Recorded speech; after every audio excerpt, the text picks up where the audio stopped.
un video que vi hace poco. Van a decir que tiene que ver el Face, ya hasta llega a las prédicas, ¿verdad? Hasta dónde hemos llegado.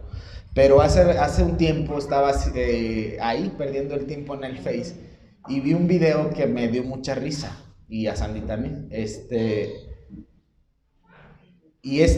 video trata de una campaña del uso de cubrebocas, pero es una parodia, es una burla, es un chiste. Y llega un hombre grandote, robusto, posiblemente más bien está de acuerdo con el otro actor, y le dice, oye, ponte el cubrebocas, ¿no? Y la demás gente pues se le queda viendo, es que estamos en campaña de uso de cubrebocas, y le da una cachetada.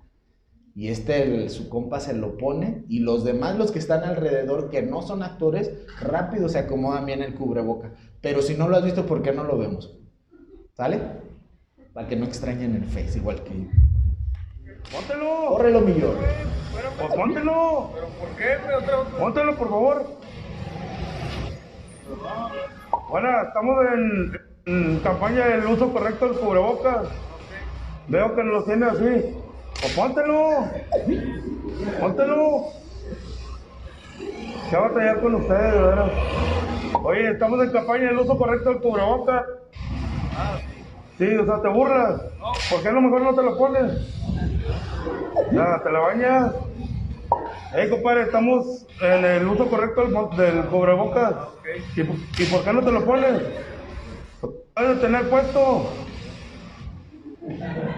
Hola, estamos haciendo campaña del uso de cubrebocas. Pero ¿por qué dices ok? ¿Y por qué no te lo pones? Póntelo. Con lo que quiero invitarles a que se queden es con la actitud de los que están alrededor. Rápidamente se dan cuenta de su error, quieren evitar la cachetada y se lo acomodan, unos discretamente, otros sí muy obvios. Algunos los traen incluso aquí con la nariz nada más mal puesto, sí lo traen pero mal puesto. Y fíjense la actitud de ellos, porque hoy vamos a estar hablando acerca de Mateo 7, seguimos en nuestra serie Delante de un Dios Santo, y vamos a estar en Mateo 7 del 1 al 6. Y lo leemos, ¿les parece? Nuestro sermón de hoy titulado El reino de Dios, juzgar a los demás y el uso del cubreboca.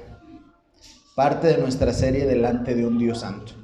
Recordarles que en este sermón del monte había una multitud, dice en Mateo 5, que mientras Jesús subía, Mateo 5:1 dice, cuando Jesús vio la multitud, subió al monte y se sentó, y entonces sus discípulos se le acercaron y empezó el sermón del monte, ¿no? Entonces es importante notar y recordar especialmente, lo digo no porque lo demás no haya sido especial, pero el día de hoy vamos a hablar del juicio a los demás, de juzgar a los demás. Es importante notar que este mensaje Jesús se lo está dando de forma directa a sus discípulos, a los que ya son sus seguidores, a los que él ya había seleccionado, llamado y a los cuales estaba discipulando. Pero había alrededor una multitud diversa de diferentes pensamientos, de diferentes doctrinas que estaban ahí escuchando el mensaje. Pero es importante que nosotros el día de hoy tengamos en mente y recordemos que este mensaje es para aquellos que son discípulos de Jesús. Si tú crees que la salvación, que la obra que el Señor ha dado te alcanza a ti, que tú eres salvo, que tú ahora eres perdonado delante de Dios, este mensaje es para ti. Y si no, escúchalo como parte de la multitud, animándote también a que encuentres la seguridad de que lo que Dios hizo a través de Cristo es completo y es perfecto y suficiente para salvarte de tu propio pecado y de una vida eterna lejos de Él. Dice Mateo 7 al 1, ya todos 7 del 1 al 6, todos lo tienen, lo leemos. Estoy usando la Reina Valera contemporánea. No juzguen para que no sean juzgados, porque con el juicio con que ustedes juzgan serán juzgados, y con la medida con que miden serán medidos. ¿Por qué miras la paja que está en el ojo de tu hermano y no miras la viga que está en tu propio ojo? ¿Cómo dirás a tu hermano, déjame sacar la paja de tu ojo cuando tienes una viga en el tuyo? Hipócrita, saca primero la viga de tu ojo y entonces verás bien para sacar la paja del ojo de tu hermano. ¿No ven ustedes lo santo a los perros, ni echen sus perlas delante de los cerdos, no sea que las pisoteen y se vuelvan contra ustedes y los despedacen?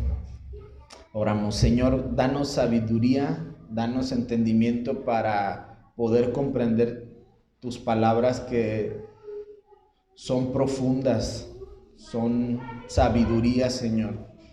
Y ayúdanos a entender qué realmente quieres, Señor, no solamente de cómo se ha interpretado este texto, pero qué quieres hoy de esta iglesia. Señor, qué demandas hoy de cada individuo aquí sentado, Señor, de cada padre de familia, de cada mujer, Señor. Padre, que tu palabra sea viva a nuestro corazón, y eso solamente lo puede hacer tu Espíritu Santo, al cual clamamos que esté en este lugar, Señor, en estos corazones, en esta mente, abriendo nuestro entendimiento, dándome a mí las palabras correctas y adecuadas, Señor, que procedan de ti, Señor. Padre, dale también a mis hermanos que estamos aquí en esta sala, Señor, dales apertura en su cabeza, en su corazón y en su mente, Padre, para que puedan ellos poder recibir de ti tu palabra, Señor. Quizás, Señor, si tu Espíritu Santo está confrontándonos como iglesia, Padre, anímanos a través de tu Espíritu Santo para Señor, arrepentirnos de nuestras fallas y poder parecernos más a ti, Señor. Padre, estamos delante de un Dios santo y nos hemos olvidado de eso mucho tiempo. Quizá en el día a día lo olvidamos, que hay un Dios santo, perfecto, todo perfecto, Señor, que está ahí para nosotros. Padre, ayúdanos a vivir de esta forma, Padre. Y bendice con tu Espíritu Santo este mensaje de hoy, en el nombre de Jesús. Amén. Al leer este texto quizá muchos ya estamos pensando en que no es bueno juzgar. Y la verdad es que yo crecí en el cristianismo desde los 6, 7 años y casi siempre he escuchado de que no es bueno juzgar, ¿no? Siempre he escuchado esta frase como una frase que se ha quedado bien grabada en la mente del cristianismo, de que no es bueno juzgar, ¿no? Y la realidad es que hay dos partes dos frases, por decirlo así, que gobiernan en general la mente cristiana de hoy. Es el que dice no juzgues y el que muchas veces el que se abstiene de emitir juicios. Tal vez no lo dice así, no es bueno juzgar. Creemos, incluso puede ser que alguien crea del otro lado, que pues sí hay que juzgar, que hay un parámetro para hacerlo, pero muchas veces lo mejor es mantenernos lejos de una situación que amerite juicio, ¿verdad? ¿Para qué meternos en broncas que son compradas, son día gratis, ¿no? ¿Qué será lo que Jesús está diciendo aquí? Que no juzguemos, que sí juzguemos, que andemos con la regla o con la cinta métrica en la mano para juzgar a los demás. ¿Qué será lo que Jesús está demandando hoy de nosotros? Espero que podamos verlos, pero quiero aclarar dos cosas. Este texto no es una invitación a vivir en contienda o en pleito entre la iglesia o entre los discípulos. No es una invitación a eso. Si decimos, ok, vamos a juzgar, vamos a partir de esto, okay, vamos a aprender a hacerlo de la forma que es bíblica. De todos modos, aún así, la aclaración número 1 es que este texto no es una invitación para vivir del chongo entre nosotros. No puede atentar contra el llamado que Dios mismo nos dio en Romanos 12, 18. Cuando hay textos difíciles en la Biblia, tenemos que ver también toda la Biblia. Y no podemos tomar este texto para decir, bueno, entonces, pues si hay pleito, que haya pleito, yo tengo que emitir mi juicio. Eso es antibíblico. ¿Por qué lo digo así? Porque antibíblico en el sentido de que atenta contra otras secciones de la Escritura. Y dice Romanos 12, 18, si es posible y en cuanto dependa de nosotros, vivamos en paz con todos. Es el llamado que Dios nos da también a la iglesia. vivir en paz con todos. La segunda aclaración, antes de iniciar, tampoco es un llamado a no juzgar. Si leemos bien este texto, si leemos con todo nuestro entendimiento, dice, no juzguen para que no sean juzgados. No es un llamado a no juzgar, es una advertencia como la de no comas sin lavarte las manos. Y vamos partiendo de esta expresión como si fuera una advertencia. Vamos a desarrollar todo este texto en base a si no es una invitación a no juzgar y más bien es una advertencia, y si tampoco es una invitación para vivir del chongo, entonces ¿qué sí es lo que Jesús nos está diciendo? Juzgar es una palabra dura, una palabra filosa, pero pues tiene en su propia interpretación. Se puede leer como evaluar, medir, juzgar con certeza respecto a alguna cosa. Y me quedo con esta definición de un diccionario bíblico: evaluar, medir, juzgar con certeza respecto a alguna cosa. Esta definición nos va a ayudar bastante para este tema tan controversial y difícil en la iglesia, que supongo que a lo largo de la historia. Pero por lo menos hoy para nosotros, pues no nos es tan grato el saber que voy a ser juzgado o que estoy llamado a juzgar. Pero me interesa mucho esta definición en particular porque habla de juzgar, evaluar o medir con certeza respecto a alguna cosa. Básicamente, el asunto de esto es que muchas veces nosotros juzgamos con nuestra verdad. Y esta verdad muchas veces no es la verdad de Dios. La verdad es que muchas veces nosotros estamos llamados a juzgar, evaluar y medir con mi verdad respecto a alguna cosa. ¿Cuál es la verdad, la regla que usamos al momento de evaluar una situación? ¿Cuál será esta verdad o esta cosa que sustituye la verdadera verdad, la única y poderosa verdad por todos los siglos de los siglos, la cual es perfecta y no tiene falla en sí mismo? Muchas veces nosotros juzgamos, evaluamos o medimos con mis sentimientos. Es que me duele que me hagas esto. Esta frase, ¿se acuerdan? No es que esté mal en sí, pero muchas veces esa es nuestra fuente para juzgar una situación o juzgar a una persona o juzgar un evento o juzgar lo que sea, nuestros sentimientos. Muchas veces es nuestra historia esta verdad.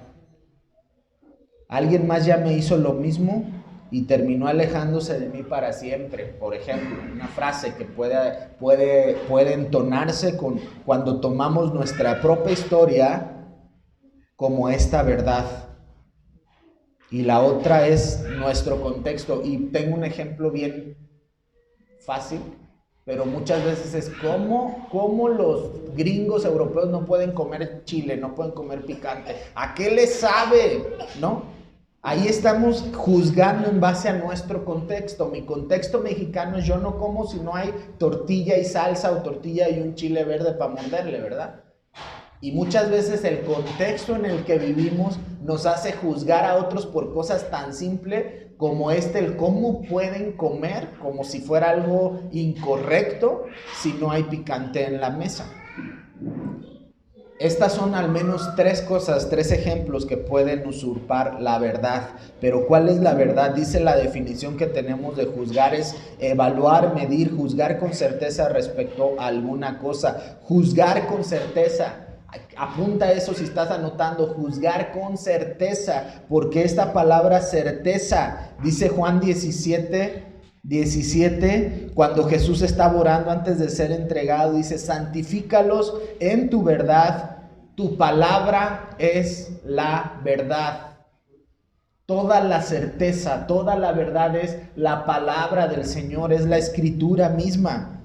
Dice el Salmo 34:4: ciertamente la palabra del Señor es recta, todo lo hace con fidelidad. Cuando nosotros juzgamos a una persona, lo que estamos haciendo es medir respecto de nuestros sentimientos, de nuestra historia, de nuestro contexto, pero lo que la Escritura nos está diciendo es que si vamos a juzgar, el parámetro que usamos no es ni mi contexto, ni mi historia, ni mi sentimiento, ni mi pensamiento, ni lo que yo creo, me imagino.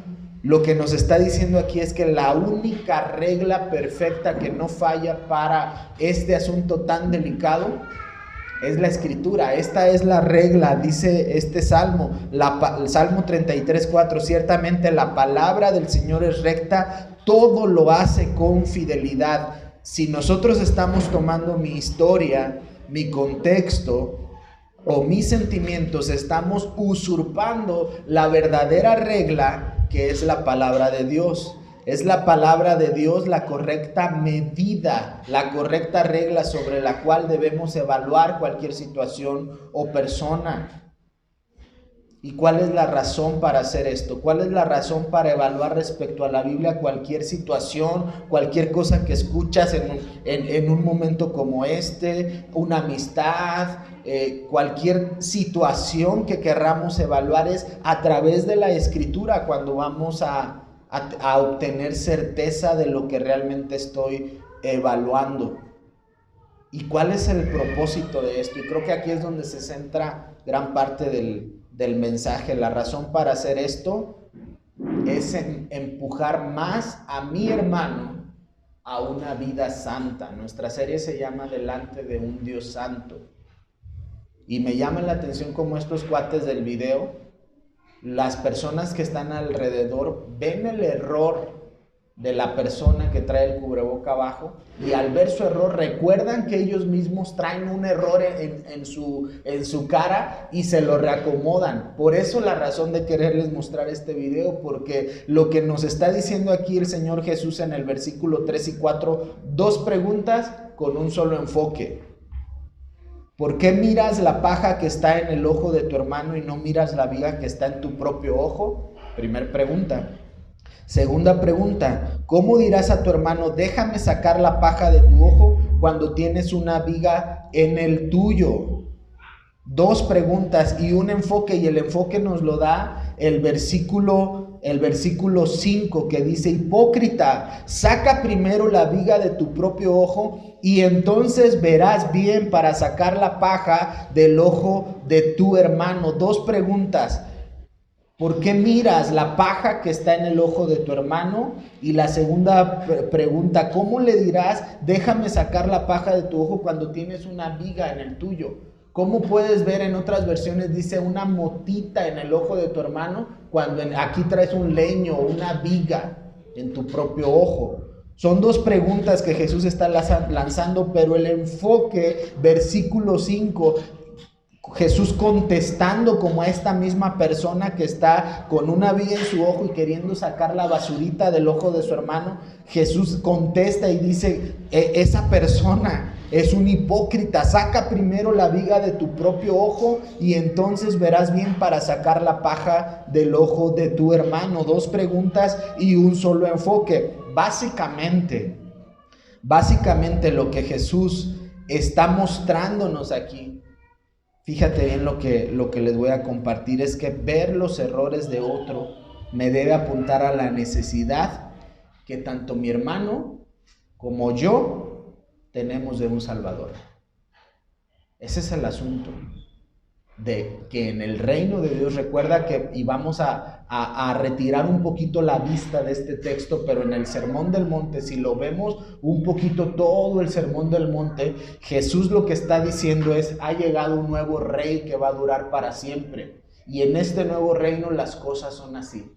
Y empieza con las bienaventuranzas, luego se mueve a la práctica de los fariseos, luego empieza a hablar de la tradición de los fariseos, y empieza como a mostrar cómo en su reino todo se celebra de forma perfecta.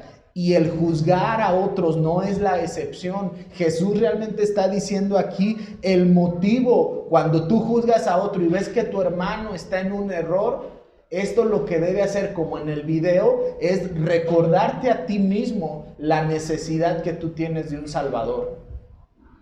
Oye, fulanito de la iglesia, de los que cantan en la alabanza, se fugó de su casa y se fue con el novio y no sé qué.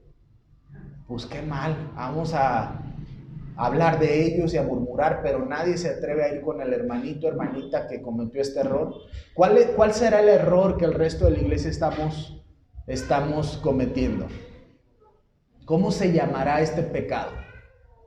¿Cómo se llamará esta falta delante de un Dios santo cuando vemos el error de uno de nuestra iglesia y no lo hablamos como debe ser? Mateo 18 y otras citas nos dan luz en esto, y más bien estamos murmurando y generando chisme en base a cierta situación. Lo que Jesús está aquí animando a sus discípulos es a que no vayas con tu hermano, primero confiesa tu mentira y tu chisme conmigo, primero saca la viga de tu ojo para que después puedas ir con tu hermano. Muchas veces somos ciegos, aún salvos, hijos de Dios, somos ciegos de que a veces cuando yo interpreto cierta información de mi iglesia, de las cosas que están sucediendo y de mis hermanos, muchas veces todos nosotros estamos ya en ese momento, estamos siendo sujetos y esclavos de nuestro propio pecado, en forma de chisme, en forma de emitir un juicio, muchas veces hasta decir, pues es que ellos quizás ni salvos son, porque alguien salvo como yo no hiciera eso, ¿verdad? Pero la realidad es que ver los errores de otros me debe apuntar a la necesidad de que tanto mi hermano como yo tenemos de un Salvador, la necesidad que ambos tenemos. El enfoque de Cristo hacia sus discípulos es indudablemente a una vida cada vez más santa y perfecta ante los ojos de Dios, aún a pesar de todos los errores que podamos cometer. El enfoque de Cristo es, mira, los errores de tu otro hermano, los errores de gente de la iglesia, cualquier situación te puede empujar a una vida más santa delante de este Dios santo, como es el nombre de la serie. En el reino de Dios, cualquier circunstancia debe empujarnos a parecernos más a Cristo. Y esto quiere decir una vida santa, aspirar a santidad. Si los errores de otros son un motor de chisme, de discordia, de altanería, la única verdad, la única certeza en esta situación es que estamos actuando como necios, como esclavos de nuestro propio pecado, en forma, ¿sabes? Una expresión donde estoy encerrando todo esto es en forma de odio hacia mi hermano. Cuando nosotros somos esclavos del pecado y criticamos una situación y juzgamos de acuerdo a mis verdades, a mi juicio, a mi sentimiento, a mi historia o a mi contexto, lo único que estoy haciendo es mostrar odio hacia mi hermano en forma de orgullo, en forma de soberbia, porque yo no fallo como tú y soy mejor que tú. Y al final lo único que estamos mostrando es odio. Mira parte de lo que Dios no cambia. Y en Levítico 19, el Padre también está instruyendo a su pueblo para que viva estos asuntos como Él quiere. La parte moral dada por Dios al pueblo de Israel, donde trata estos asuntos, Levítico 19 del 15 al 18, dice: no seas injusto en el juicio, no favorezcas al pobre ni complazcas al poderoso. Trata a tu prójimo con justicia. No propagues el chisme entre tu pueblo. No atentes contra la vida de tu prójimo. Yo soy el Señor. No abrigues en tu corazón odio contra tu hermano.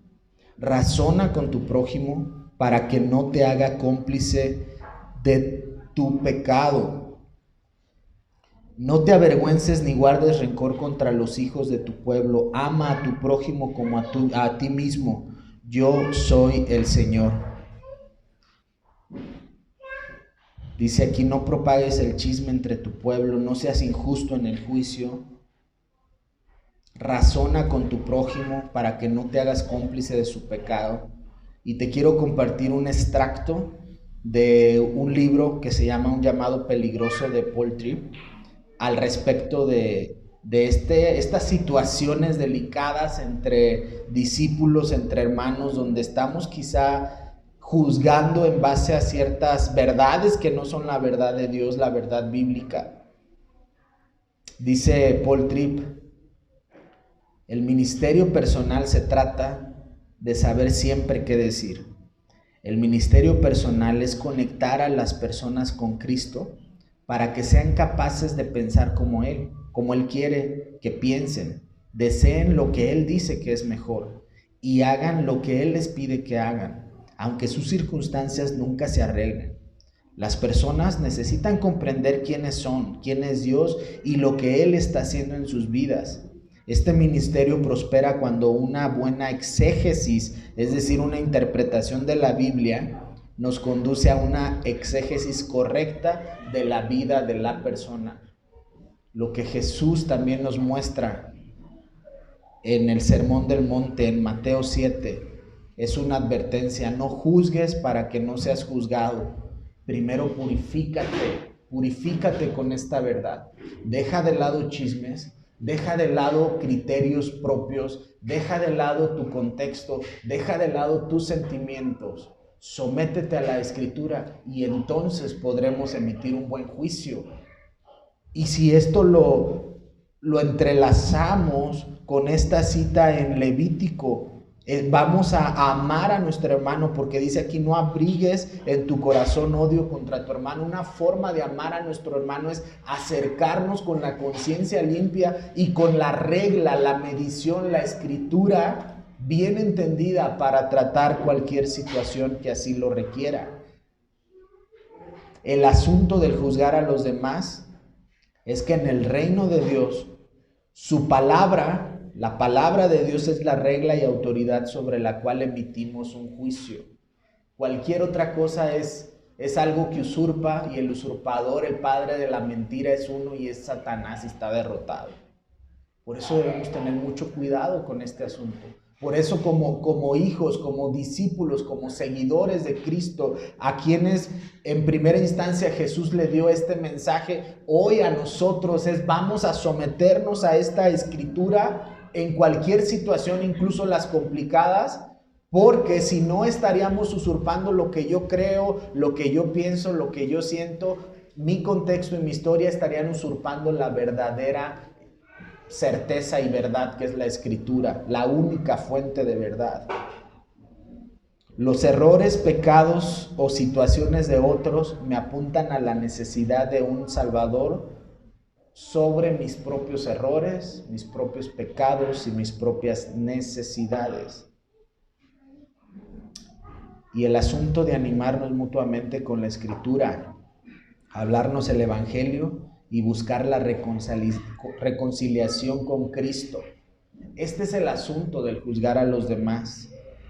Buscar la reconciliación, animarnos mutuamente con la Escritura, no con lo que yo creo que es bueno, no con lo que yo pienso, no con lo que yo siento, con la propia Escritura como fuente inerrante, como fuente de verdad y como una regla que jamás se doblará.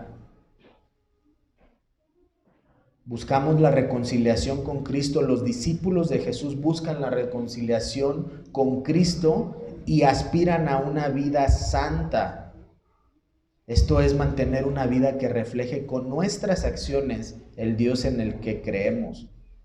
Si ves en Mateo, ahí mismo en el Sermón del Monte, Mateo 5, 8, dice: bienaventurados los de limpio corazón, porque ellos verán a Dios.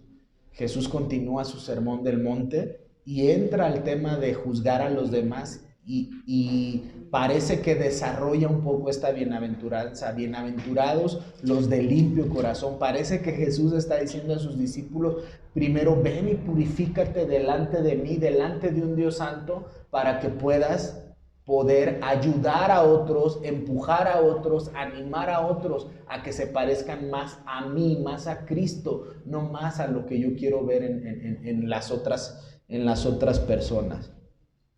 Y quiero animarnos como iglesia para que podamos encontrar en estas palabras una adecuada forma. También creer que es malo juzgar, Creer que no, que pues ahí dice, y es descontextualizar la Biblia. No juzguen para que no sean juzgados. No es una negación, no es una prohibición que Jesús está haciendo, es una advertencia. Aguas, porque si juzgas de esta manera, si juzgas con cualquier cosa que no sea la Escritura, estás usurpando, lo estás haciendo de forma incorrecta. Es una advertencia que Jesús está dando a sus discípulos, que Jesús nos está dando hoy como iglesia. Es un pasaje hermoso porque nos desafía hoy como iglesia, como mosaico, a vivir unidos, a vivir en amor, a ejecutar ese amor y hacerlo visible, orando cada uno por el otro, animando el uno al otro, estando pendientes el uno al otro. Pero sabes que el vehículo, la carretera y la regla es una sola. Y esa regla es la Escritura. Cualquier otra cosa que nosotros, hasta el yo creo, es que ya me pasó, es que yo pienso, estamos tronados delante de un Dios santo y estamos siendo egoístas y mostrando odio. Y este texto puede animarnos también para que si hoy nosotros hemos emitido juicios a la ligera contra nuestros hermanos en esta misma iglesia, quizá sería válido hacer lo que el proceso que Jesús nos dice: ve y no seas hipócrita y quita en una intimidad conmigo, arrepiéntete de este pecado. Y quizá lo mejor es el llamado que hoy tenemos. Quizá el Señor hoy nos esté animando a arrepentirnos, a pedir perdón a Él por todas las veces que hemos juzgado a la ligera, por todas las veces que hemos criticado a otras personas. Si hoy estamos en una situación donde estamos quizás haciendo esto, el Señor nos está diciendo: el error de tu hermano te debe conducir a una vida más santa. ¿Por qué? Porque es un espejo. Si él mintió, yo estoy siendo chismoso. Si él está siendo chismoso, a lo mejor yo estoy siendo soberbio porque pienso que yo no soy tan malo como él. ¿Ves cómo son palabras sabias y profundas las que Jesús nos ha dado en el Sermón del Monte? Y cómo él está animando a sus discípulos, y lo diría con esta palabra hoy, a su iglesia, a vivir de una forma santa, de una forma perfecta, porque en el reino de Dios aún el juzgar a los demás es redimido y se hace de forma santa y de forma perfecta. Pero quiero animarnos a que realmente nosotros podamos abrir nuestro corazón. Y para cerrar con esta sección, este texto, dice el versículo 6 de Mateo 7: no den ustedes los santos a los perros, ni echen sus perlas delante de los cerdos, no sean que las pisoteen y se vuelvan contra ustedes y los despedacen. ¿Por qué tenemos este versículo tan picoso en un par de versículos que todavía estaban más picosos? ¿Por qué el Señor está haciendo esto? Si vemos la escritura del texto, del versículo 7, del 1 al 5, está hablando de emitir juicio a los demás. Y en el versículo 6 nos está diciendo: no des las perlas, lo santo a los perros, ni echen perlas a los cerdos. ¿Cómo los discípulos van a saber, usando las mismas palabras de Jesús, que este es un perro y que este es un cerdo? ¿Cómo lo van a saber? Emitiendo un juicio espiritual con la escritura. Van a poder ellos hacer lo que mismo Jesús les dijo: sacúdete los pies y vámonos, porque ahí no es. Por esa razón este texto lo tenemos aquí. No es una invitación para que no prediquemos el evangelio, para que no animes a tus amigos del mundo, no. Si vemos como esta pequeña sección, Jesús nos está diciendo cuál es la forma redimida en su reino, cómo se juzga cualquier situación y a los demás. Y en el versículo 6 nos dice, pensando de esta forma: les expliqué todo esto para que ustedes no den lo santo a los perros, ni echen perlas delante de los cerdos, no sean que las pisoteen y se vuelvan contra ustedes. Hay una enseñanza enorme en este texto. Pero hoy estamos concentrados en juzgar a los demás. ¿Cómo nosotros como iglesia vamos a poder evaluar situaciones? El asunto no es no juzgar. El asunto no es mejor me abstengo y para qué me meto en una bronca. Y hay dos extremos o dos partes en una situación así. el que bíblicamente se acerca y anima a los demás, y el que recibe la exhortación. Y creo que una forma de dejar nuestro pecado y nuestras verdades que usurpan es que cuando nos toca ser exhortados, que el Espíritu Santo dirija nuestro corazón. En verdad, nadie pudiera decir yo estoy perfectamente limpio para acercarme a animar a otro. Ese es Cristo Jesús. Sin embargo, Él nos está diciendo en mi reino, en esta inauguración, como dice un comentarista, en esta inauguración del reino, Jesús nos está diciendo aquí somos una familia, nos amamos, nos alentamos y nos cuidamos. Dale más a la izquierda, dale más a la derecha, anímate, vente, corre un poquito más. Hacemos este tipo de situaciones como hijos de Dios. Nos animamos unos a otros, pero siempre el ánimo para hacerlo es la Escritura, porque aquí no hay falla, porque no queremos ser usurpadores de la verdad de la Biblia. No queremos, escucha esto, no queremos que nuestros sentimientos, que nuestra historia, nuestro contexto sean lo que gobierne la forma en que evaluamos cualquier situación. Y por último, quiero que como iglesia pensemos en esto, pensemos en las veces en que hemos cometido el pecado de omisión y no hemos tratado asuntos difíciles. Y por otro lado, también pensemos en las veces en que los errores de otros, del mundo, de una situación, nos han evidenciado nuestro pecado de odio contra nuestro hermano, de odio en forma de chisme, de odio en forma de murmuración, y que podamos hoy arrepentirnos delante de Dios. En verdad, yo estoy firme en que el Señor con esta serie nos está animando a ser una iglesia cada vez más santa. Y creo que es tiempo de que hoy abramos nuestro corazón y podamos arrepentirnos si hemos mostrado odio en forma de chisme, de murmuración o de omisión con otros hermanos, porque la instrucción es clara y la instrucción es sométanse a la Escritura y busquen purificarse. Que ese sea nuestro deseo, que ese sea la forma en que vivimos como iglesia. Y vamos a orar. Señor, gracias por tu palabra y gracias porque en verdad es difícil, Padre, con nuestra naturaleza caída, con nuestra naturaleza pecaminosa, pensar en cómo hacer esto. Qué complicado es, Señor, pero Padre, gracias porque tú nos has dado la verdad, la regla sobre la cual nos sometemos y que es la única autoridad, fuente infalible, Señor, bajo cualquier circunstancia. Gracias porque tenemos tu palabra, porque es un tesoro.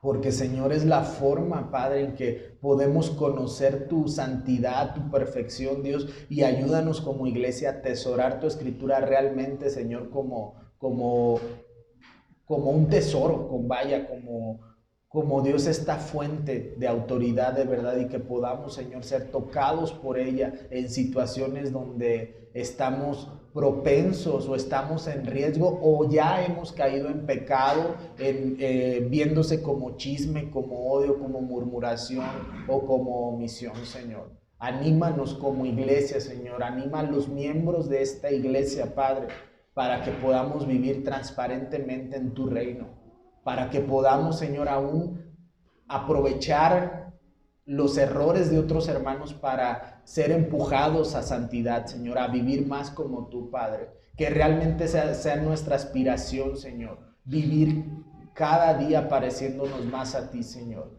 Quitar la viga, la paja de nuestro ojo, Señor, en cada momento, Señor, recordar que necesitamos de tu presencia, de tu verdad, de tu perdón y de tu restauración, Señor. Gracias, Padre, gracias, Jesús, porque tu Espíritu, Señor, hoy es el único que puede, Señor, de forma perfecta venir a animarnos, Padre. Pero también tú has instruido a tu iglesia para que haga esto y ayúdanos, Señor, a ser humildes, a buscar, Señor, en tu verdad la suficiencia, Padre, para podernos animar con este mensaje poco complicado, un poco filoso, Señor, pero donde estoy seguro que tú estás animándonos a una vida santa, porque estamos en este reino estamos delante de un Dios santo, Padre, que esa sea nuestra forma de vivir como iglesia. En el nombre de Jesús, amén. Amén. Pues creo que no hay ningún otro aviso.